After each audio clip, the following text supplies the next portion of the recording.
زندہ باپ سے اپنا حصہ مانگنے والے ضرور سنیں۔ باپ کی دولت میں اپنا حصہ مانگنے والوں سن لو، وراثت میں حصہ مانگنا گناہ کبیرہ، ہر بیٹا اور بیٹی لازمی سنیں۔ بسم اللہ الرحمن الرحیم۔ کیا زندہ والد سے وراثت میں اپنا حصہ مانگنا درست ہے یا نہیں؟ کیا بیٹا یا بیٹی اپنے والد سے ان کی زندگی میں اپنا حصہ طلب کر سکتے ہیں؟ اگر کوئی اولاد اپنے والد سے کہے کہ ہمیں ہمارا حق دے دیں تو کیا یہ مطالبہ جائز ہے یا نہیں؟ قرآن و سنت اس بارے میں کیا رہنمائی دیتے ہیں؟ کیا والد اپنی زندگی میں اپنی جائیداد اولاد میں تقسیم کر سکتے ہیں؟ اگر کر سکتے ہیں تو کیا اولاد کا اس کا مطالبہ کرنا درست ہے؟ اور اگر کسی مجبوری یا ضرورت کے تحت والد سے مالی مدد مانگنی ہو تو کس انداز سے مانگنی چاہیے تاکہ بے ادبی یا نافرمانی نہ ہو؟ ان تمام اہم سوالات کے جوابات آج کی اس ویڈیو میں آپ کو قرآن و سنت کی روشنی میں تفصیل کے ساتھ ملیں گے، اس لیے ویڈیو کو آخر تک ضرور دیکھیے تاکہ آپ کو مکمل اور درست رہنمائی حاصل ہو سکے۔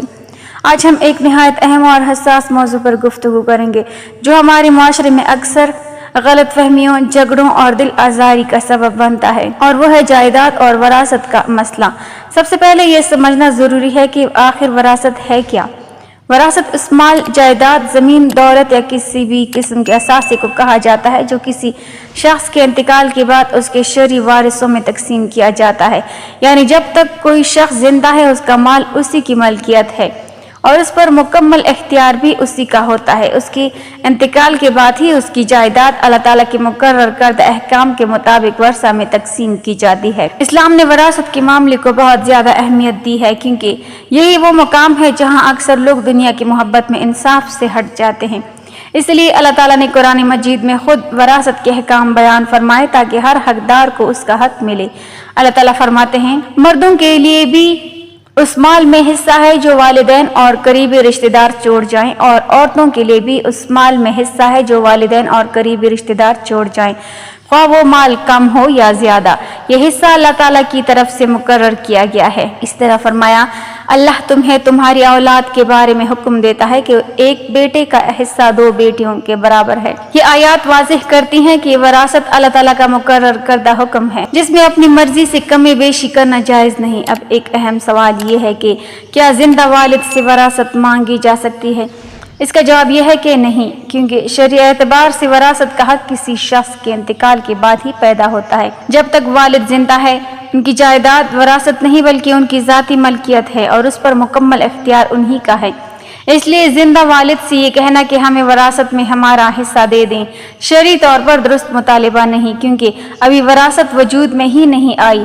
البتہ اگر اولاد کسی ضرورت، مجبوری یا مالی تنگی کی وجہ سے ادب و احترام کے ساتھ اپنے والد سے مدد طلب کرے تو اس میں کوئی حرج نہیں، لیکن اسے وراثت کا حق سمجھ کر مطالبہ کرنا درست نہیں۔ اگر کوئی اولاد والد پر دباؤ ڈالے، لڑائی جھگڑا کرے، انہیں مجبور کرے یا ان کے دل آزاری کرے تاکہ وہ جائیداد تقسیم کر دیں تو یہ عمل ناجائز ہے، کیونکہ اس میں والدین کی بے ادبی اور ان کی حق تلفی شامل ہو سکتی ہے۔ نبی کریم صلی اللہ علیہ وسلم نے والدین کے ساتھ حسن سلوک کی بہت تاکید فرمائی ہے۔ ایک شخص نے عرض کیا، یا رسول اللہ صلی اللہ علیہ وسلم، میرے حسن سلوک کا سب سے زیادہ حقدار کون ہے؟ آپ صلی اللہ علیہ وسلم نے فرمایا، تمہاری ماں۔ اس نے دوبارہ پوچھا، پھر کون؟ فرمایا، تمہاری ماں۔ تیسری بار پوچھا تو فرمایا، تمہاری ماں۔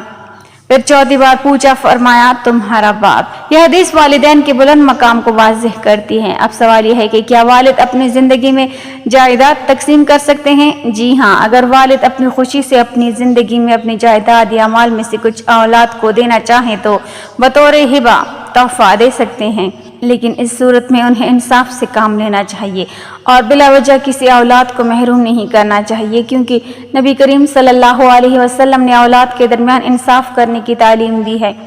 اگر والد کچھ نہ دینا چاہیں تو بھی یہ ان کا اختیار ہے، کیونکہ جب تک وہ زندہ ہیں مال ان کی ملکیت ہے اور کسی اولاد کا اس پر شرعی حق بطور وراثت قائم نہیں ہوتا۔ اس لیے ہر بیٹے اور ہر بیٹی کو چاہیے کہ والدین کے مال پر نظر رکھنے کے بجائے ان کی خدمت، عزت اور خوشنودی حاصل کرنے کی کوشش کریں۔ اکثر گھریلو جھگڑے اسی وقت پیدا ہوتے ہیں جب اولاد زندہ والدین کی جائیداد کو اپنی ملکیت سمجھنے لگتی ہے، حالانکہ اسلام ہمیں صبر، ادب اور حسن اخلاق کی تعلیم دیتا ہے۔ آخر میں یہی کہا جا سکتا ہے کہ اسلام نے وراثت کے معاملے میں عدل و انصاف کے بہترین اصول عطا فرمائے ہیں اور ساتھ ہی والدین کے حقوق کو بھی انتہائی اہمیت دی ہے۔ اگر ہم ان دونوں تعلیمات پر عمل کریں تو ہمارے گھروں میں محبت، سکون اور برکت پیدا ہوگی اور ہم اللہ تعالیٰ کی رضا بھی حاصل کر سکیں گے۔ اے اللہ، ہمیں اور ہماری اولاد کو والدین کی خوشنودی حاصل کرنے کی توفیق عطا فرما۔ ہمارے دلوں میں اپنے والدین کی محبت، عزت اور خدمت کا جذبہ پیدا فرما۔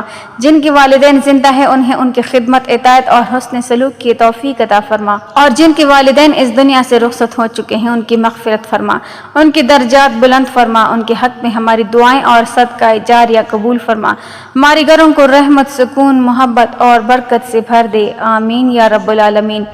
پیارے ناظرین، اگر آپ کو یہ ویڈیو معلوماتی اور فائدہ مند لگی ہو تو اسے ضرور لائک کریں، اپنے عزیزوں اور دوستوں کے ساتھ شیئر کریں تاکہ زیادہ سے زیادہ لوگوں تک قرآن و سنت کی صحیح تعلیمات پہنچ سکیں۔